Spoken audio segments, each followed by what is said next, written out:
جو ہدایت آدم علیہ السلام اور حوا اور ابلیس کو دی گئی، اس کا بیان یہاں ہو رہا ہے کہ کتابیں، انبیاء اور رسول بھیجے جائیں گے، معجزات ظاہر کیے جائیں گے، دلائل بیان فرمائے جائیں گے، راہ حق واضح کر دی جائے گی۔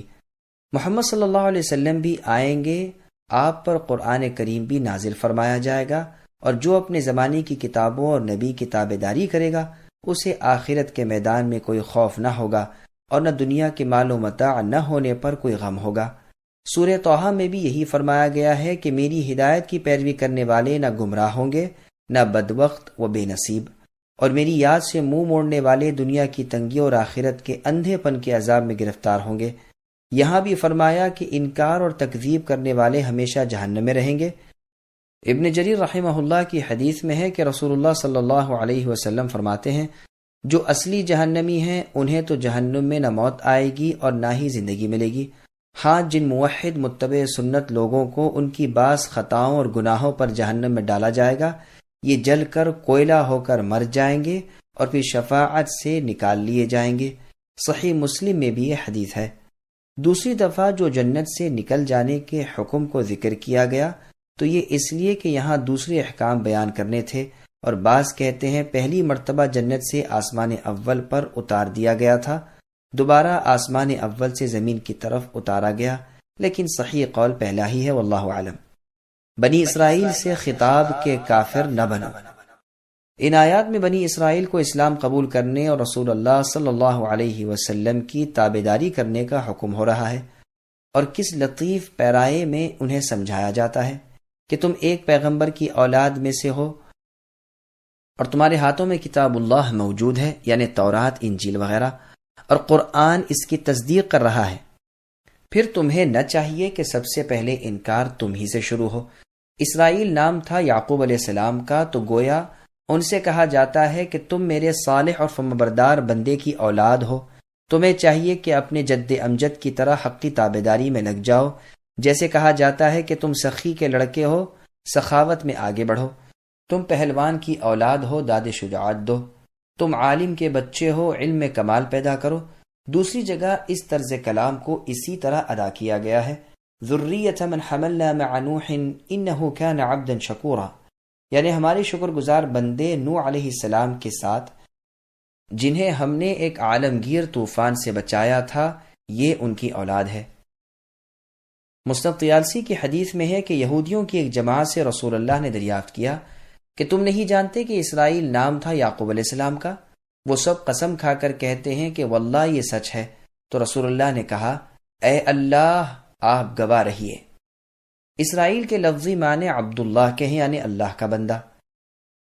ان نعمتوں کو یاد دلایا جا رہا ہے جو قدرت کاملہ کی بڑی بڑی نشانیاں تھیں، مثلا پتھر میں سے نہروں کا جاری کرنا، منہ و سلوہ اتارنا، فرعونیوں سے آزاد کرنا، انہی میں سے انبیاء اور رسولوں کو مبعوث کرنا، ان میں سلطنت اور بادشاہی عطا فرمانا وغیرہ۔ میرے وعدوں کو پورا کرو، یعنی جو عہد میں نے تم سے لیا تھا کہ جب محمد صلی اللہ علیہ وسلم آئیں اور آپ پر میری کتاب قرآن کریم اترے تو تم اس پر اور نبی صلی اللہ علیہ وسلم کی ذات پر ایمان لانا، وہ تمہارے بوجھ ہلکے کریں گے اور تمہاری زنجیریں توڑ دیں گے اور تمہارے طوق اتار دیں گے، اور میرا وعدہ بھی پورا ہو جائے گا کہ میں اس دین کے سخت احکام کے بدلے میں تمہیں اس آخر الزماں پیغمبر محمد صلی اللہ علیہ وسلم کے ذریعے تمہیں ایک آسان دین دے دوں گا۔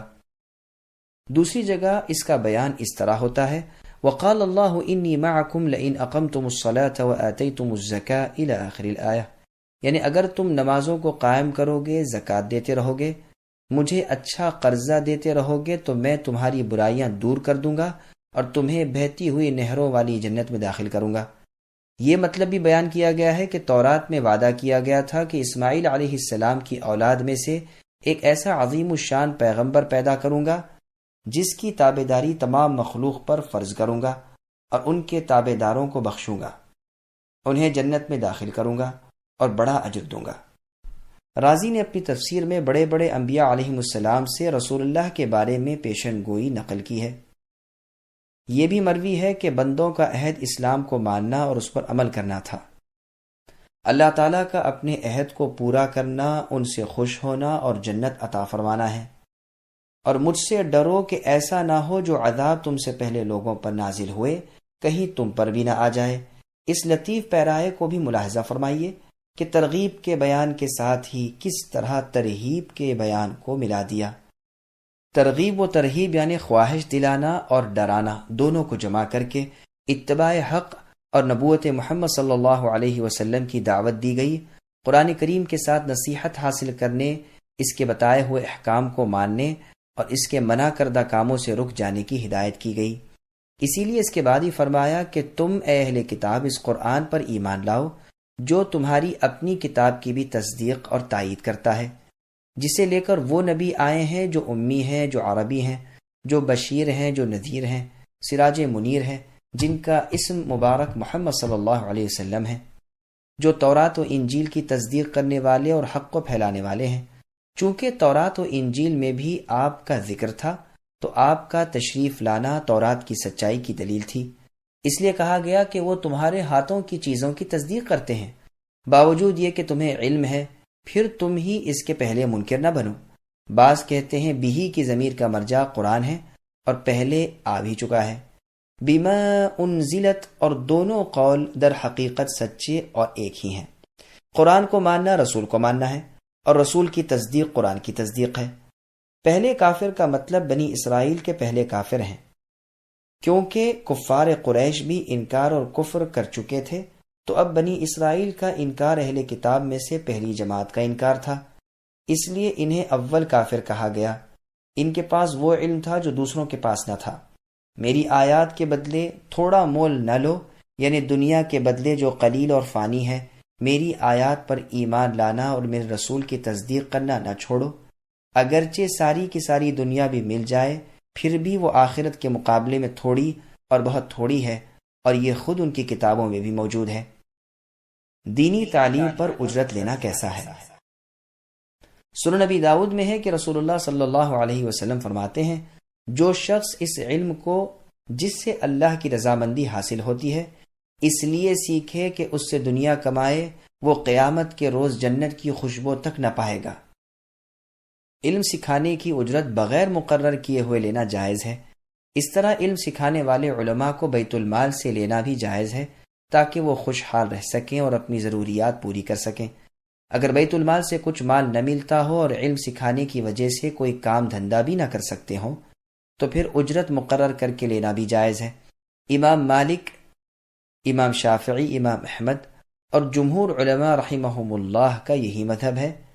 اس کی دلیل وہ حدیث بھی ہے جو صحیح بخاری میں ابو سعید خدری رضی اللہ عنہ سے مروی ہے کہ انہوں نے اجرت مقرر کر کے لی اور ایک سانپ کے کاٹے ہوئے شخص پر قرآن پڑھ کر دم کیا۔ جب رسول اللہ کے سامنے یہ قصہ پیش ہوا تو آپ نے فرمایا، ان حق ما اخذتم علیہ اجرا کتاب اللہ، یعنی جن چیزوں پر تم اجرت لو ان سب میں زیادہ حقدار چیز کتاب اللہ ہے۔ دوسری متول حدیث میں ہے کہ ایک شخص کا نکاح ایک عورت سے رسول اللہ کر دیتے ہیں اور فرماتے ہیں، زوجتکھا بما معک من القرآن، میں نے اس کو تیری زوجیت میں دیا اس مہر پر کہ جو قرآن تجھے یاد ہے تو اسے یاد کرا دے۔ یہ روایت بخاری کی ہے۔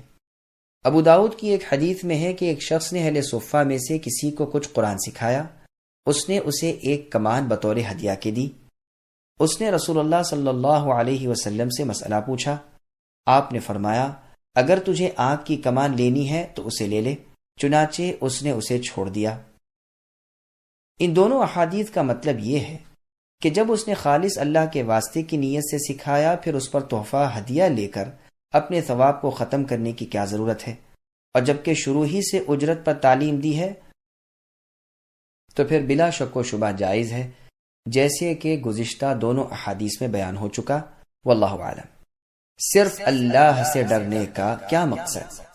صرف اللہ ہی سے ڈرنے کے یہ معنی ہے کہ اللہ کی رحمت کی امید پر اللہ کی عبادت و اطاعت میں لگا رہے اور اللہ کے عذابوں سے ڈر کر اللہ کی نافرمانیوں کو چھوڑ دے، اور دونوں حالتوں میں اپنے رب کی طرف سے دیے گئے نور پر گامزن رہے۔ غرض اس جملے سے انہیں خوف دلایا گیا کہ وہ دنیاوی لالچ میں آ کر رسول اللہ کی نبوت کی تصدیق کو جو ان کی کتابوں میں ہے نہ چھپائیں اور دنیاوی ریاست کی طمع و لالچ پر رسول اللہ کی مخالفت پر آمدہ نہ ہو، بلکہ رب سے ڈر کر حق کا اظہار کرتے رہیں۔ ولا تلبسوا الحق بالباطل وتكتموا الحق وأنتم تعلمون وأقيموا الصلاة وآتوا الزكاة واركعوا مع الراكعين۔ اور حق و باطل کے ساتھ خلط ملط نہ کیا کرو اور نہ حق کو چھپاؤ، تمہیں تو خود اس کا علم ہے، اور نمازوں کو قائم رکھا کرو اور زکوٰۃ دیتے رہا کرو، اور رکوع کرنے والوں کے ساتھ رکوع کیا کرو۔ سامعین، اب ان آیتوں کی تفسیر سماعت کیجیے۔ حق کو چھپانا یہود کی خصلت ہے۔ یہودیوں کی اس بد خصلت پر ان کو تنبیہ ہو رہی ہے کہ وہ باوجود جاننے کے کبھی تو حق و باطل کو گڑبڑ کر دیا کرتے تھے، کبھی حق کو چھپا لیا کرتے تھے، کبھی باطل کو ظاہر کیا کرتے تھے، تو انہیں ان کی ان ناپاک عادتوں کو چھوڑنے کا کہا گیا ہے، اور حق کو ظاہر کرنے اور اسے کھول کھول کر بیان کرنے کی ہدایت کی جاتی ہے کہ حق و باطل اور سچ اور جھوٹ کو آپس میں نہ ملاؤ اور اللہ کے بندوں کی خیر خواہی کرو۔ یہودیت و نصرانیت کی بدعات کو اسلام کی تعلیم کے ساتھ نہ ملاؤ۔ رسول اللہ کی پیشن گوئیاں جو تم اپنی کتابوں میں پاتے ہو، انہیں عوام الناس سے نہ چھپاؤ۔ تکتمو مجزوم بھی ہو سکتا ہے اور منصوب بھی، یعنی اسے جمع نہ کرو۔ ابن مسعود رضی اللہ عنہ کی قرات میں تکتمون بھی ہے، یہ حال ہوگا اور اس کے بعد کا جملہ بھی حال ہے۔ معنی یہ ہوئے کہ حق کو حق جانتے ہوئے ایسی بے حیائی نہ کرو، اور یہ بھی معنی ہے کہ باوجود علم کے اس کو چھپانے اور باطل کے ساتھ ملانے کا کیسا عذاب ہوگا۔ پھر بھی افسوس کہ تم اس بد کرداری پر آمدہ نظر آتے ہو۔ پھر انہیں حکم دیا جاتا ہے کہ رسول اللہ کے ساتھ نمازیں پڑھو اور رسول اللہ کو زکوٰۃ بھی دیا کرو، اور امت محمدیہ صلی اللہ علیہ وسلم کے ساتھ رکوع و سجود میں شامل رہا کرو، انہی میں مل جاؤ اور خود بھی نبی صلی اللہ علیہ وسلم ہی کی امت بن جاؤ۔ اطاعت و اخلاص کو بھی زکوٰۃ کہتے ہیں۔ ابن عباس رضی اللہ عنہما اس آیت کی تفسیر میں یہی فرماتے ہیں، زکوٰۃ 200 درہم پر پھر اس سے زیادہ رقم پر واجب ہوتی ہے۔ نماز و زکوٰۃ فرض و واجب ہیں، ان کے بغیر اعمال غارت ہیں۔ زکوٰۃ سے بعض لوگوں نے فطرہ بھی مراد لیا ہے۔ رکوع کرنے والوں کے ساتھ رکوع کرو سے مراد یہ ہے کہ اچھے اعمال میں ایمانداروں کا ساتھ دو، اور ان میں بہترین چیز نماز ہے۔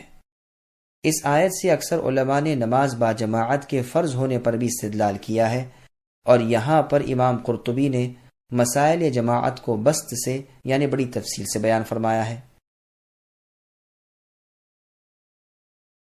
أَتَأْمُرُونَ النَّاسَ بِالْبِرِّ وَتَنْسَوْنَ أَنفُسَكُمْ وَأَنْتُمْ تَتْلُونَ الْكِتَابَ أَفَلَا تَعْقِلُونَ۔ کیا لوگوں کو بھلائی کا حکم کرتے ہو اور خود اپنے تئیں بھول جاتے ہو، باوجود یہ کہ تم کتاب کو پڑھتے ہو؟ کیا اتنی بھی تم میں سمجھ نہیں؟ سامعین، اب اس آیت کی تفسیر سماعت کیجیے۔ دوسروں کو نصیحت اور خود میاں فضیحت، یعنی اے اہل کتاب، باوجود اس علم کے جو کہے اور نہ کرے، اس پر کتنا عذاب ہے، پھر تم خود ایسا کیوں کرنے لگے ہو؟ جیسا دوسروں کو تقوی، طہارت اور پاکیزگی سکھاتے ہو، خود بھی تو اس کے عامل بن جاؤ۔ لوگوں کو روزے نماز کا حکم دینا اور خود اس کے پابند نہ ہونا، یہ تو بڑی شرم کی بات ہے۔ دوسروں کو کہنے سے پہلے انسان کو خود عامل ہو جانا چاہیے۔ یہ بھی معنی ہے کہ تم دوسروں کو تو اپنی کتاب کے ساتھ کفر کرنے سے روکتے ہو، لیکن اللہ تعالیٰ کے اس نبی محمد صلی اللہ علیہ وسلم کو جھٹلا کر تم خود اپنی ہی کتاب کے ساتھ کفر کیوں کرتے ہو؟ یہ بھی مطلب ہے کہ دوسروں کو اس دین اسلام کے قبول کرنے کے لیے کہتے ہو، مگر دنیاوی ڈر اور خوف سے خود قبول نہیں کرتے۔ واعظین اور مبلغین کے لیے ہدایت۔ ابو الدرداء رضی اللہ عنہ فرماتے ہیں، انسان پورا سمجھدار نہیں ہو سکتا جب تک کہ لوگوں کو اللہ کے خلاف کرتے ہوئے دیکھ کر ان کا دشمن نہ بن جائے، اور اپنے نفس کا ان سے بھی زیادہ۔ ان لوگوں کو اگر رشوت وغیرہ نہ ملتی تو حق بتا دیتے، لیکن خود عامل نہ تھے، جس کی وجہ سے اللہ تعالیٰ نے ان کی مذمت کی۔ یہاں پر یہ بات یاد رکھنی چاہیے کہ اچھی چیز کا حکم دینے پر ان کی برائی نہیں کی گئی، بلکہ خود نہ کرنے پر برائی بیان کی گئی ہے۔